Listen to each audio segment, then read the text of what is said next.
বৌমা, এবার একটা বাচ্চা কাচ্চার শব্দ শোনাও। আর কতদিন নাতিপুতির জন্য অপেক্ষা করবো বলে তো?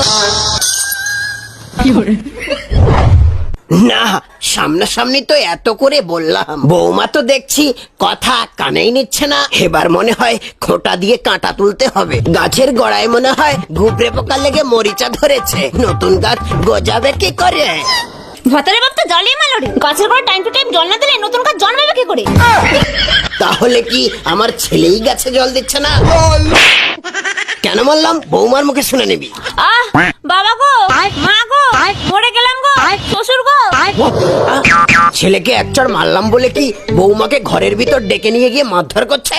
খোকা, এই খোকা, কি হয়েছে বাবা? তুই বৌমাকে মারছিস কেন?